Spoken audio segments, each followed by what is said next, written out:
천재라고 불리우는 한 영국의 대학생이 있었습니다. 많은 사람들이 그의 명석한 두뇌를 부러워했습니다. 저 학생이 장차 이 나라를 위해서 얼마나 큰일을 할까 참 기대했습니다. 그런데 그만 어느 날 교통사고로 두 눈을 다 잃어버리게 됐습니다. 블라인드맨이 되어버린 겁니다. 시각장애우가요. 너무나 절망했습니다. 많은 사람들이 기대를 한 몸에 받았기에 하나님, 내 두 눈 잃어버리면 난 어떡합니까? 왜 나에게 이런 일이 생겨야 합니까? 날마다 울부짖으며 하나님께 막 항의를 했습니다. 그리고 자살을 하려고까지 생각했습니다. 그러다 어느 날 기도하는 가운데 하나님께서 그에게 길거리에서 자기가 보았던 맹인들을 생각하게 하셨습니다. 그때는 점자도 없었어요. 모든 게 불편하고 어려운 때인데 그렇게 길을 뜯어매며 가는 그 맹인들, 시각장애우들을 생각하게 하고 떠오르게 하며, 네가 눈이 어두워 보니 얼마나 힘드냐, 얼마나 절망스러우냐, 절망 가운데 살아가는 저들에게 네 좋은 머리로 뭔가를 해야 되지 않겠느냐. 그 하나님의 음성을 듣고 그는 새 힘을 얻었습니다. 그리고 그 인생을 주님의 손에 올려놓았습니다. 그리고 열심히 점자를 연구했습니다. 마침내 문 타이프라는 것을 발명했어요. 그래서 500여 종류의 방언으로 사용되기까지 이르렀어요. 이것은 바로 시각장애우들이 타이프를 치는 겁니다. 그 사람이 바로 윌리엄 문이라고 하는 사람. 이 사람의 가장 큰 공헌은 무엇보다도 성경을 점자로 다 만들었다는 겁니다. 갑작스러운 사고로 자기에게 찾아온 좌절할 수밖에 없는 그 절망의 삶을 기도하는 가운데 예수님께 그 삶을 옮겼습니다. 다 깨어진 꿈을 예수님께 올렸더니 자기가 생각하는 것보다 100배, 1000배가 아니라 영광스럽게 만배, 100만배로 더 영광스러운 황홀하고 아름다운 판타스틱 인생으로 만들어 주었다고 그렇게 고백했습니다. 할렐루야. 기독교 역사에 베드로만큼 위대한 사람이 없습니다. 그러나 그도 한 번은 깨어졌습니다. 절망했습니다. 주님을 배신했습니다. 도망쳐야 했습니다. 주님의 얼굴만 보면 고개를 떨고 해야 되는 그런 인생이었습니다. 그런데 오늘 본문에 주님이 찾아오셨고 디비라 바닷가에서 그는 그의 인생을 예수님께 다시 올리게 됩니다. 새로운 도전을 받게 됩니다. 위대한 베드로가 탄생하는 겁니다. 오늘 본문 요한복음 21장 보면 베드로가 나는 물고기 잡으러 가노라 이렇게 부활의 예수님을 만납니다. 만났는데도 계속 도망을 칩니다. 왜냐? 자기 마음속에 풀리지 않는 자괴감, 패배감, 주님을 배반했다는 그 죄책감, 정죄의식에, 죄보다 무서운 게 정죄의식입니다. 이 죄책감이 주님은 여전히 나를 사랑해도 나는 나를 용서를 못해. 다 도망을 치는 겁니다. 고름이 살되는 법은 없는 법입니다. 고름을 잘라내야 살이 돋아나는 거예요. 치유가 안 된 겁니다. 아직 고름덩어리를 안고 그 죄책감을 안고 있는 이 베드로에게 예수님이 찾아오는 것이 바로 복음인 줄로 믿으시기 바랍니다. 하늘 보좌 버리고 이 땅에 우리를 살리기 위해 십자가 지기 오신 예수님이 베드로도 찾아가셨고 오늘 예배를 통해 우리에게도 피곤한 삶의 현장에 넘어지고 쓰러지는 우리들을 일으켜 세우시려고 찾아오는 줄로 믿으시기 바랍니다. 근데 베드로가 나 물고기 잡으러 가노라 가는데 혼자 가는 게 아니에요. 보니까 도마도 데려가지요, 나다나엘도 데려가지요, 세베대의 아들들 도합 최소한 6명의 그것도 사도들을 데리고 갑니다. 주님이 사도라고 불렀던 이 귀한 제자들 몽땅 끌고 세상으로 가버리는 거예요. 여러분, 우리가 잘못되면 최소한도 우리에게 속한 많은 사람들이 함께 실족한다는 걸 알아야 합니다. 우리가 살면 우리 주위에 있는 사람이 함께 사는 줄 믿으시기 바랍니다. 바라보고 쳐다보고입니다. 우리를 지켜보는 주님, 믿음의 선열들이 있습니다. 우리를 바라보고 따라오는 수많은 성도들이 있습니다. 그래서 내가 파수꾼이 되고 내가 시대의 등불이 되어 시대적인 사명을 감당하는 거룩한 하나님이 사람이 되어야 내 주위에 속한 자를 살리게 될 줄 믿으시기 바랍니다. 한 사람이 실족하니까 여러 사람이 따라가는 거예요. 그런데 빈배 타고 옵니다. 밤새도록 고기 잡았는데 한 마리도 못 잡았어요. 여러분, 예수님 떠난 인생은 빈배 타고 오게 되어 있습니다. 우리는 죽어도 예수 안에서 죽어야 됩니다. 그러면 살아날 줄 믿으시기 바랍니다. 오늘 본문의 4절 5절 보니까 날이 새어갈 때에 예수께서 바닷가에 서셨으나 제자들이 예수신 줄 알지 못하는지라 예수께서 이르시되 얘들아 너희에게 고기가 있느냐 대답하되 없나이다. 여러분, 예수님 믿던 사람들이 주님 품 떠나니까 아무것도 못 잡고 빈배 타고 오잖아요. 예수님이 고기 있느냐? 없다 그래서 오른편에 던지라. 주님 말씀 듣고 던지니 153마리가, 여러분 그물이 찢어지지 않는 축복입니다. 그리고 배에 잠기게 생겼습니다. 얼마나 많았던지 풍요입니다. 밤새도록 일했지만 자기 노력과 수고는 허사지만 주님 말씀 한마디에 풍요가 되어버리는 거예요. 기적이 일어나는 겁니다. 할렐루야. 여러분 여기서 중요한 겁니다. 주님 말씀 듣고 막 고기를 엄청나게 잡아가지고 오는데 보니까 요한이 베드로에게 저분이 바로 예수님이다, 예수님이다 하니까 베드로가 겉옷을 두르고 막 바에다 뛰어내렸어요. 큰 배가 이제 오려면요, 무트로 오려면 작은 배 타고 오는데 그 뒤에 보니까 베드로가 요한복음 21장 7절에 예수시란 말을 듣고 겉옷 두르고 뛰어내리고 헤엄쳐서 가는 거예요. 다른 제자들은 상가가 아직 50간쯤 되므로 육지에서 한 50간 떨어졌기 때문에 작은 배를 갈아타고 옵니다. 배가 빠르겠습니까? 헤엄쳐서 가는 게 빠르겠습니까? 근데 배 타고 가는 걸 못 기다리는 거 예수님이라 하니까 베드로가 막 무작정 바다에 뛰어듭니다. 근데 재미있는 일은 예수님 앞에 헤엄쳐 갔습니다. 그런데 할 말이 없습니다. 여전히 고개 숙이고 있습니다. 근데 왜 그렇게 가야 했나? 가슴 속에 주님, 난 주님 없이는 살 수 없습니다. 내가 주님을 배반했어. 주님 가슴 아프게 했습니다. 그렇지만 난 여전히 주님을 사랑합니다. 난 주님 없이 살 수 없습니다. 밤새도록 그 생각만 한 거예요. 예수님이라는 소리 들으니까 무작정 가도 할 말도 없으면서요. 이 베드로의 마음을 예수님이 다 보고 계신 것입니다. 여러분, 그래서 베드로가 귀한 것입니다. 가룟 유다에게는 그런 마음이 없었습니다. 잠언 8장 17절에 보면 나를 사랑하는 자들이 나의 사랑을 입으며 나를 간절히 찾는 자가 나를 만날 것이니라. 여러분, 우리는 지난 일주일도 믿음대로 살려 하지만 넘어지고 쓰러진 상처투성이,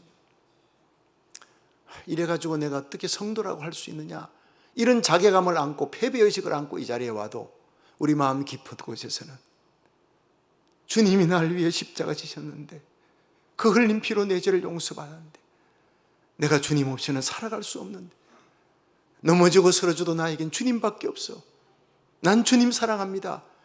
이 뜨거운 이글거리는 신앙 고백이 저와 여러분의 가슴 속에 있는 줄로 믿습니다. 그래서 여러분이 이 자리에 온 것입니다. 그래서 주님이 여러분을 사랑하는 것입니다. 내가 쓰러지고 넘어지는 거 다 아시고 주님이 피 흘려주신 것입니다. 믿으시면 아멘 하십시오. 그래서 성찬을 받으면서도 눈물이 있고 이 떡을 먹고 마셔라, 나의 찢기는 살을 피를 먹고 마셔야 너희들이 나와 함께 산다, 나와 함께 하나 된다, 나와 함께 십자가 지고 부활의 영광에 이르게 된다, 주님이 말씀하시는 겁니다. 예수님만 사랑하시고 십자가만 자랑하시기를 주의 이름으로 축원합니다. 그러면 주님 찾아오셔서 넘어지고 쓰러져도 일으켜 주시는 것입니다. 실패하고 좌절한 인생, 이 베드로가 어떻게 다시 일어나 대사도로, 위대한 사도로 마감을 하게 되었느냐, 어떻게 십자가 거꾸로 지고까지 충성하게 되었느냐? 디베라 바다가가 있었기 때문입니다. 오늘 이 말씀을 듣고 함께 은혜 받는 시간 되기를 주의 이름으로 축원합니다. 첫째로, 피곤한 삶의 현장에 주님께서 먼저 찾아오셨습니다. 이것이 복음입니다. 요한복음 21장 5절 6절 읽습니다. 시작. 예수께서 이르시되 얘들아 너희에게 고기가 있느냐 대답하되 없나이다. 가라사대 그물을 배 오른편에 던지라. 그리하면 얻으리라 하신대 이에 던졌더니 고기가 많아 그물을 들 수 없더라. 아멘. 여러분, 빈배 타고 오는 이 베드로와 그 일행들을 보시고 얘들아 너에게 고기가 있느냐? 없다. 오른편에 던져라. 주님 말씀에 순종하니까, 주님 편으로 생의 방향을 돌리니까, 여러분 주님의 말씀에 순종하는 삶, 주님 편으로 방향을 내 중심이 아니라 주님 중심으로 살겠다고 작정하는 순간 기적의 역사가 일어난다는 것입니다. 예배는요, 내 중심에서 주님 중심으로, 내 뜻에서 주님 뜻으로 환원하고 방향 전환을 하는 시간이 예배 시간입니다. 11절에 보니까 시몬 베드로가 올라가서 그물을 육지에 끌어올리니 가득히 찬 큰 고기가 153마리라. 이같이 많으나 그물이 찢어지지 아니하니라. 여러분, 세상 그물은요 찢어집니다. 그 기쁨, 그 풍요, 그 권세 찢어집니다. 그러나 예수님이 주신 축복은 결코 찢어지지 아니하는 축복인 줄로 믿으시기 바랍니다. 9절에 보니까 육지에 올라보니 숯불이 있는데 그 위에 생선이 놓였고 떡도 있더라. 자, 밤새도록 고기 잡느라 아무것도 먹지 못하고 피곤하고 배고픈 인생들이 육지에 도착하니까 예수님께서 이미 숯불에다가 고기를 구워놨어요. 떡도 구워놨어요. 예수님의 배려입니다. 다 먹으라고. 여러분, 예수님은 우리의 영혼만 사랑하시는 것이 아니라 우리 육체도, 우리의 생활도 사랑하는 줄로 믿으시기 바랍니다. 우리 영혼만 구원하시는 분이 아니라 우리 육체까지도, 생활까지도 구원하시는 분인 줄로 믿으시기 바랍니다. 떡과 고기를 숯불에 준비해 놓고 배고픈 그들을 배려하시는 예수님의 사랑, 여러분이 안고 있는 내일의 페이먼 문제 주님께서 다 알고 계십니다. 주님께서 해결해 주기를 원하는 줄 믿으시기 바랍니다. 주님 손에 올려놓으십시오. 근데 왜 하필 예수님께서 숯불 피워놓고 떡과 고기를 준비했을까? 세팅입니다. 주님의 의도입니다. 숯불가에서 베드로가 예수님을 3번이나 부인했기 때문입니다. 베드로 때문입니다. 대제사장 가야바 법정 앞에서 예수 그리스도께서 끌려와 신문당하고 예수님 보자기 씌우고 주먹으로 하속들이, 종들이 때려요. 하나님이 인간의 몸을 입고 오신 그 거룩한 몸을 인간 중에도 종들이, 하속들이 때렸다고요. 막대기로 딱딱 때리면서 선자야 누가 너를 때렸느냐 조롱당했어요. 그 가운데 베드로가 숯불을 쬐고 있었습니다. 요한복음 18장 18절에 그때가 추운 고로 종과 하속들이 숯불을 피우고 서서 쬐니 베드로도 함께 서서 쬐더라. 여러분, 이 자리에서 베드로가 계집종 만나고 천한 사람들이, 어느 갈릴리 사람, 저 예수와 함께 있는 거 봤어? 아니요, 난 예수와 함께 있잖아. 난 예수 알지도 못해. 3번 부인하자. 닭이 웁니다. 닭이 울기 전에 3번 네가 나를 부인하리라. 이 말씀이 생각나서 예수님 바라보는데 예수님께서 그 베드로가 부인하는 닭 울음 소리가 들리자 예수님이 고개를 돌려요. 그 조롱받고 수모를 받으면서도 예수님의 관심은 베드로에게 가 있었어요. 베드로가 예수님과 시선이 마주치는 순간 네가 닭 울기 전에 3번 나를 부인하리라는 말씀이 생각나서 밖으로 뛰쳐나가 통곡하며 웁니다. 여러분, 이것이 바로 오늘 우리들의 모습입니다. 베드로가 일생 동안 그 자리를 잊을 수가 없고 그 닭 울음 소리를 잊을 수가 없어요. 그래서 예수님은 숯불을 피워놓고 다시 네가 나와 함께, 그 장면 생각하고 그 장면, 그 부인했던 자리 직면해라. 그리고 이것을 해결하고 네가 나와 컨넥하도록 하자. 피하지 말라는 거예요. 예수님은 너 피한다고 도망간다고 다 해결되는 거 아니야. 다시 이리 와라. 숯불가로 불렀어요. 여기에서 네가 나를 배반했지 않냐. 근데 주님은 아무 말씀하지 않아요. 그냥 배려해주고 베드로를 만나서 숯불가에서 그냥 같이 앉아 있습니다. 침묵이 흐릅니다. 그 자리에서 베드로를 생각하게 하십니다. 그리고 그 자리에서 다시 새롭게 거듭나게 하십니다. 그리고 사랑을 확인하고 대사명을 다시 한번 주시는 거예요. 중세 유럽의 예배당은 첨탑 위에 십자가를 다는 교회보다 닭을 달아놓는 교회가 더 많대요. 왜냐하면 교회는 바로 회개의 공동체라는 뜻입니다. 왜 닭을 달아놓습니까? 베드로와 닭 때문입니다. 전설에 의하면 베드로가 로마에 가서 큰 동굴에서 베드로 설교 듣기에 사람들이 옵니다. 밤새껏 설교 듣습니다. 근데 새벽녘에 먼동이 트면 닭이 울음소리가 들리네. 멀리서 닭 울음소리 들리자 베드로가 갑자기 목이 메어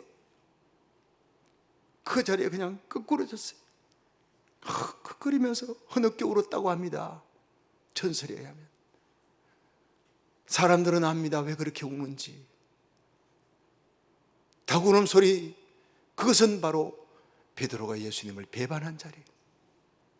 일생을 갔던 것입니다. 그 아픔이, 그 눈물이, 그 괴로움이, 그 아픔이 오순절 마가의 다락방에서 몸부림치며 기도하게 만들었고, 내 힘과 능으로는 주님 따라갈 수 없음을 압니다. 주여 성령을 부어주소서. 위로부터 능력을 부어주사 주의 길을 따라갈 수 있는, 십자가 질 수 있는 하나님의 백성답게, 사도답게 거룩하게 살아갈 수 있는 능력을 내게 부어 주시옵소서. 죄 지은 깊이만큼, 그 아픔의 깊이만큼 부르짖는 기도도 간절했다는 거예요. 그리고 성령을 누구보다 강하게 받고 바로 일어서서 설교하고 안진뱅이를 일으키고 죽은 다비다를 살려요. 온갖 기적을 행하고 베드로가 가는 곳마다 놀라운 기적이 일어나도 베드로는 닭울음 소리만 들리면 흐느껴 울었습니다. 절대 교만할 수 없었던 거예요. 나의 나된 것은 오직 하나님의 은혜라는 그 은혜의식과 감격의식에서 그는 일생을 살다가 십자가에 거꾸로 달려 죽어요. 십자가에 달려 죽는 순간까지도 찬송하며 갔던 것입니다. 여러분, 주님께서는 우는 심령, 상한 심령을 오늘도 찾고 있는 줄로 믿으시기 바랍니다. 그런 사람을 들어서시기를 원하는 거예요. 시편 51편 17절에 보면 하나님이 구하시는 제사는 상한 심령이라. 하나님이여 상하고 통회하는 마음을 주께서 멸시치 아니하시리라 했어요. 이 상한 마음이 그를 더욱 겸손하게 만들었고 이 눈물과 아픔이 베드로를 십자가에 거꾸로 지옥가기까지 충성하는 위대한 신앙의 영웅으로 끝까지 따르게 만들었습니다.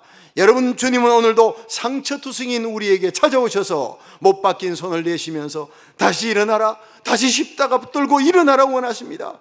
베드로처럼 우리 자신을 결박하는 모든 죄책감과 정죄의식을 다 털고 일어나 주님의 손잡고 귀하게 쓰임받는 저와 여러분, 우리 자녀들이 되기를 주의 이름으로 축원합니다. 두 번째로, 주님은 베드로를 찾아가셔서 다시 사랑을 확인하셨습니다. 이것이 중요한 겁니다. 요한복음 21장 15절에 읽습니다. 시작. 저희가 조반 먹은 후에 예수께서 시몬 베드로에게 이르시되 요한의 아들 시몬아 네가 이 사람들보다 나를 더 사랑하느냐 하시니 가로되 주여 그러하외다. 내가 주를 사랑하는 줄 주께서 아시나이다. 가라사대 내 어린 양을 먹이라 하시고 아멘. 주님은 왜 찾아오셨느냐, 왜 숯불로 세팅했느냐, 그를 책망하기 위해서가 아닙니다. 다시 회복하자. 베드로야, 너 자꾸 나를 떠나니 내가 너무 힘들어. 여러분, 자식이 엄마하고 싸웁니다. 그러니까 갈등이 생겨서 두문불출하고 집에 방에 들어가서 문 잠그고 밥도 안 먹고 하루 이틀 금식하면 누가 더 괴롭습니까? 자식보다 부모가 더 괴로운 법입니다. 베드로가 죄짓고 도망쳐요. 부활의 주님 만났지만 자꾸 도망치나 더 괴로운 분은 사실 예수님이었다는 걸 우리 여기서 알 수 있습니다. 찾아오셔서 베드로야, 네가 나 없이 살 수 없지. 나도 네 없이는 살 수가 없어. 그래서 내가 너하고 다시 관계 회복하자고. 너 신나게 내 앞에서 예전처럼 신나게 하나님 일 하는 거 나 보고 싶어. 주눅 들어있는 모습 난 보기 싫어. 다시 회복하자. 이것이 주님의 마음인 줄로 믿으시기 바랍니다. 그러나 베드로의 내면에 죄책감이 있고 열등감의 상처를 치유하지 않고는 안 되는 거예요. 그대로 두고는 나와 만나서 컨넥할 수가 없다는 거예요. 고름이 살되는 법은 없다는 것입니다. 고름 짜내자는 것입니다. 수술하자는 것입니다. 회개하라, 돌이키라. 그러면 나와 함께 이전보다 더 크게 설 수 있다는 것입니다. 그래서 주님은 숯불을 세팅으로 마련한 거예요. 식탁으로. 근데 요한복음 21장 15절에 저희가 조반 먹은 후에, 여러분, 이 참 재미있는 장면입니다. 예수님의 배려입니다. 조반 먹은 후에 이제 어느 정도 육신의 문제가 해결됐습니다.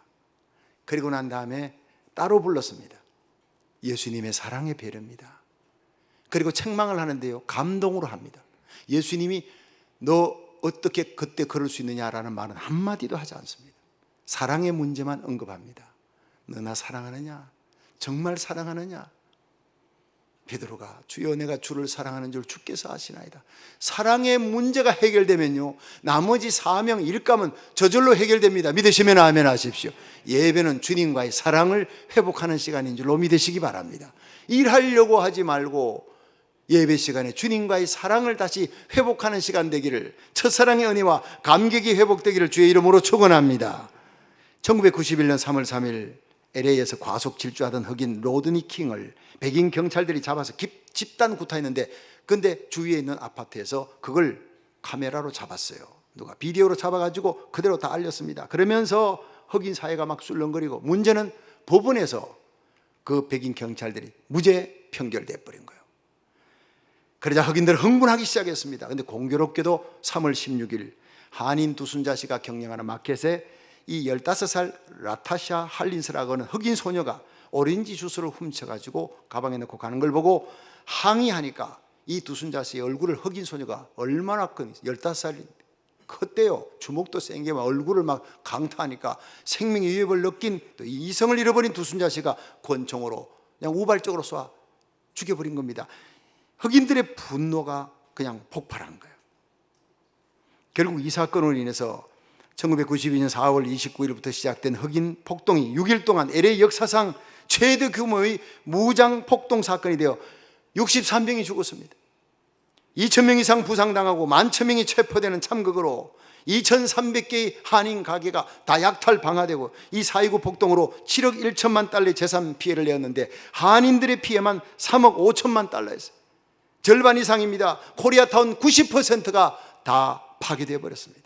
참 기가 막힌 일입니다. 잘못된 언론의 오도였습니다. 그 피해를 한인들이 다 입었어요. 그런데 그 후에 피해를 입은 한인들은 눈물을 삼키면서 그래도 이 땅에 살아야 하기에 길거리로 쏟아져 나왔어요. 프랭카드를 들었어요. 우리는 여러분들과 평화롭게 살기를 원합니다. 그 모든 일에 교회의 지도자들이, 목사님들이 앞장섰다고 합니다. 저는 이것이 바로 위대한 크리스찬 한인들의 모습이라고 보고 있습니다. 비록 미국에 이민 와서 그동안 쌓아놨던 모든 것이 다 날아가 버려도 우리는 여러분들과 아름다운 관계를 맺고 싶습니다 하는 그 사랑이 바로 예수님의 십자가 사랑의 실현인 줄로 믿습니다. 4.29 폭동 사건 이후 한인들과 흑인 단체들, 지도자들이 여러 가지 행사를 같이 했습니다. 그러나 25년이 지난 이후에도 한인들은 여전히 흑인들에 의해서 오해를 받고 있는 거예요. 그래서 저는 퍼스트 에이미 철치에서 열린 4.29 기념 예배에서 이런 센시티브한 문제 때문에 하나님 우리를 용서해달라는 말을 쓰면 완전히 우리가 시인해버리게 되는 거예요. 이런 말도 쓰면 안 돼. 굉장히 단어 하나하나가 소심스러운 가운데 하나님께 기도했더니 하나님께서 사랑과 사명을 주셨어요.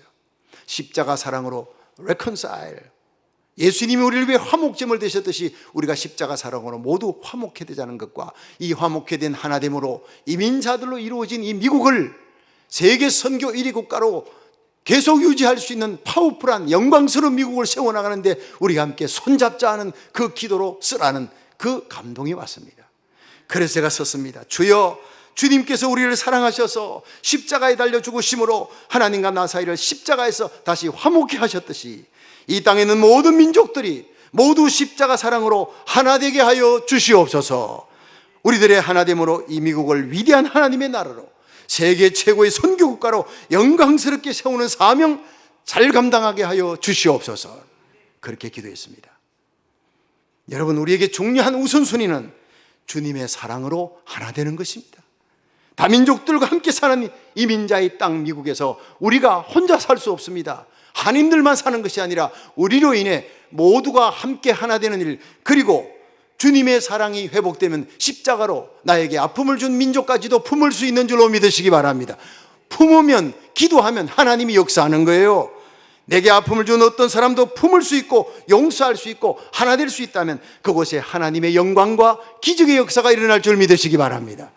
저녁 예배 뉴스 때 지금 ABC 미국 방송에 25년 전에 그 사건에 대한 재조명을 하면서 당시 경찰국장 잘못했다, 기자들과 뉴스 언론들이, 미디어들이 잘못 전달했기 때문에 한인들이 억울하게 모든 피해를 입었다라는 것이 지금 방송되고 있습니다. 25년에 이런 ABC 뉴스에서 이렇게 나온 것은 처음입니다. 막 그냥 감격해서 오는 거예요. 이게 목사님 기도 때문인 줄 믿습니다 하고 연락이 온 거예요. 타이밍이 절묘하지 않습니까? 물론 꼭 그랬겠습니까마는 그동안 우리들의 한 맺힌 눈물이 하나님 앞에 상달되었어요. 얼마나 감사했는지 모릅니다. 우리 하나님께 영광의 박수를 한번 돌립니다. 할렐루야. 우리 하나님이 하신 일, 모든 것을 우리 하나님이 하신 일, 우리의 억울함을 풀어주시는 하나님. 그러면서 이분자 장로님이 이 뒷얘기가 이 흑인들의 사회가 지금 움직이고 있다는 거예요. 미안하지 감동으로 움직이는 거예요. 한인들이 너무나 억울하게 피해를 당했다. 이제 한인들이 모든 다민족 세계 가운데서 여러분 부흥의 내간에 불 붙이는데 화해와 화목의 십자가 사랑의 선두주자로 선봉장으로 대봉의 내간에 불 붙이는 나라와 이 민족이 된 줄로 믿으시기 바랍니다. 지난 6년 동안 얼마나 다민족 기도했대. 우리 민족이 이 땅을 새롭게 하는데 쓰임받게 해달라고 얼마나 많은 교회와 주의 종들이 기도했습니까? 우리가 얼마나 울며 기도했습니까? 이제 이 땅에 십자가 사랑으로 모든 인종과 민족이 하나 되어 선교 사명 감당하는데 우리가 선봉장이 되는 줄로 믿으시기 바랍니다. 그렇습니다. 우리에게 가장 중요한 우선순위는 주님의 사랑으로 하나 되어 이 땅에 주신 선교 사명 감당하는 거예요. 이 사명을 우리 교회가 잘 감당해 나가기를 주의 이름으로 축원합니다. 마지막 세 번째, 예수님은 베드로에게 다시 사명을 주셨습니다. 우리 요한복음 21장 16절 있습니다. 시작. 또 두 번째 가라사대 요한의 아들 시몬아 네가 나를 사랑하느냐 하시니 가로되 주여 그러하외다. 내가 주를 사랑하는 줄 주께서 아시나이다. 가라사대 내 양을 치라 하시고 아멘. 여러분, 주님은 우리 실패 때문에 우리의 사명을 뺏지 않습니다. 이 놀라운 주님의 은혜 감사하고 찬양할 수 있기를 축원합니다. 베드로처럼 나의 계속되는 실패에도 불구하고 주님은 한 번 더 기회를 주십니다. 여기 주님의 사랑이 있습니다.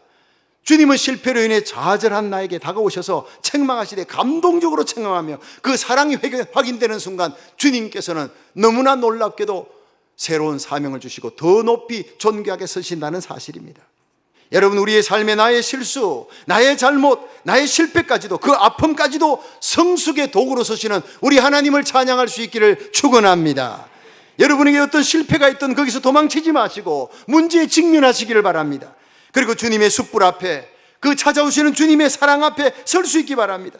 그리고 우리 모두 함께 고백하십시다. 주님, 내가 주님 없이 살 수 없습니다. 내가 주님을 사랑합니다. 고백하는 뜨거운 마음으로 다시 일어날 수 있기를 주의 이름으로 축원합니다.